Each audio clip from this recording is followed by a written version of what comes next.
Titanic जहाज का नाम आने पर सबसे पहले हमें टाइटैनिक मूवी के सीन याद आ जाते हैं और इन सब चक्कर में असली टाइटैनिक जो है वो हमारे नजरों से ओझल हो जाता है। जी हाँ, आज हम बात करेंगे असली टाइटैनिक की। जी हाँ, जो डूब गया था उसके बारे में। नमस्कार, मैं हूं अभिमन्यु और आप देख रहे हैं फोकस 0.2। टाइटैनिक दुनिया का सबसे बड़ा भाप आधारित यात्री जहाज था। टाइटैनिक जहाज के बारे में तो सभी जानते हैं, जिस पे बहुचर्चित फिल्म भी बनी। इस फिल्म में बताया गया है कि किस तरह टाइटैनिक जहाज एक ग्लेशियर से टकराता है और डूब जाता है। असल जिंदगी में भी बिल्कुल ऐसा ही हुआ था। 108 साल पहले 10 अप्रैल 1912 को दुनिया के सबसे बड़े जहाज टाइटैनिक का सफर शुरू हुआ, लेकिन 14 अप्रैल 1912 को उत्तर अटलांटिक महासागर में एक हिमखंड से टकराने में टाइटैनिक जो जहाज था वो 2 टुकड़ों में टूट गया था, जिससे जहाज के अगले हिस्से में छेद हो गया था और रात लमसम 11:40 PM पर रात में वो डूबने लगा। करीब 2:20 पर वो पूरी तरह समुद्र में समा गया था। जिस सागर में वो डूबा था उसका तापमान -2 डिग्री सेल्सियस था, जिसमें किसी भी साधारण मनुष्य के जिंदा रहने के चांस 20 मिनट से ज्यादा नहीं हो सकते हैं। यानी आपने मूवी में वो सीन जो देखा था वो बिल्कुल सही था। टाइटैनिक की कुल लंबाई 882 फीट 9 इंच थी। ढलवे की चौड़ाई जो 92 फीट थी और 46,328 टन इसका वजन था। पानी स्तर से डेक तक की ऊंचाई जो थी टाइटैनिक की वो 59 फीट थी।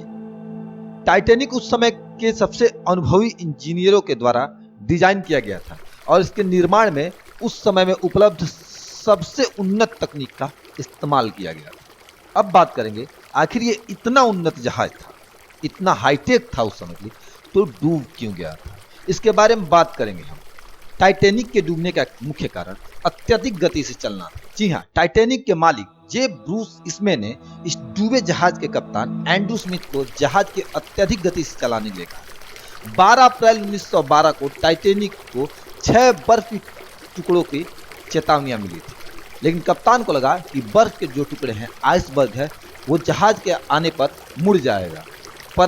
परंतु बदकिस्मती कहीं से जहाज की और कप्तान की और वहां पे बैठे हुए सारे लोगों की, क्योंकि ऐसा हो न सका, क्योंकि जो रडार था वो बहुत छोटा था और जहाज जो है वो बहुत बड़ा, जिसके कारण अत्यधिक गति के स्पीड होने के कारण जहाज जो है मुड़ नहीं पाया और वो चट्टान से सीधे टकरा गया।